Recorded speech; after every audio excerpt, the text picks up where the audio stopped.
Cruel stepsisters ruined my daughter's prom night, so I made sure she had the perfect evening. I found my daughter sobbing in the bathroom wearing a dress covered in red punch, her hair hacked off on one side. Her stepsisters stood in the hallway laughing while my ex-husband told her she was overreacting. That was the night I stopped playing nice. My ex-husband Garrett remarried 2 years after our divorce. His new wife Pamela had twin daughters from her previous marriage. Christy and Kelsey were 17, same as my daughter Ren. They attended the same school, shared the same social circles, and made my daughter's life miserable every chance they got. It started small. Rumors spread about Ren at school. Her belongings disappeared from her locker during shared custody weekends. Her homework was destroyed mysteriously. Garrett dismissed everything as sibling adjustment issues. Pamela called Ren oversensitive and dramatic. The twins were clever. They never left evidence. They timed their cruelty for moments when adults weren't watching. They smiled sweetly at family gatherings while plotting their next attack. Prom was supposed to be Ren's night. She'd been asked by a boy she'd liked for 2 years. She bought the perfect dress. She spent hours doing her own hair and makeup. She looked beautiful when she left my house. She looked destroyed when I picked her up from her father's 4 hours later. The twins had cornered her in the bathroom at Garrett's house during pre-prom photos. They threw punch on her dress. They cut her hair with scissors they'd hidden in their purses. She hid in the bathroom crying while her date waited downstairs confused. Eventually, he left without her. The twins went to prom and posted photos all night with captions about having the best time ever. I drove to Garrett's house in a rage. I found Ren locked in the bathroom, her beautiful dress ruined, her hair butchered, her spirit broken. Garrett stood in the hallway insisting it was just a prank gone wrong. Your daughters assaulted mine. Pamela appeared behind him. Assaulted? They're teenage girls. This is what sisters do. They destroyed her dress and cut her hair. That's not sisterhood. That's abuse. Garrett crossed his arms.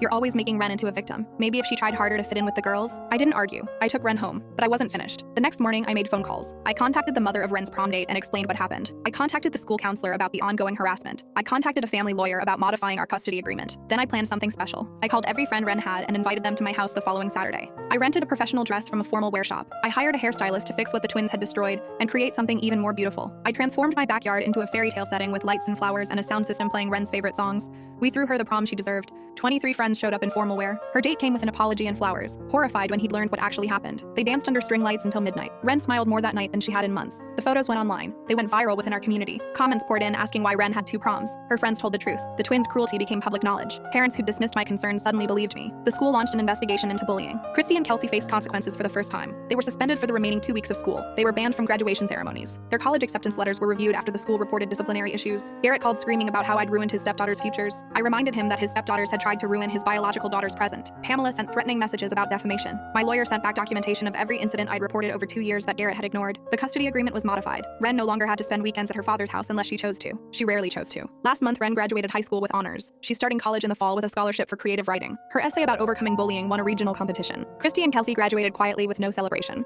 Their social media presence disappeared after the backlash. I heard they're attending community college locally because the universities that accepted them reconsidered after learning the full story. Garrett sends occasional messages asking when Ren will forgive her sisters. She reads them and doesn't respond. Some parents protect their children by shielding them from consequences. I protect mine by making sure the people who hurt her face theirs. Ren keeps a framed photo from her backyard prom on her desk. 23 friends surrounding her, her date holding her hand, string lights glowing behind them.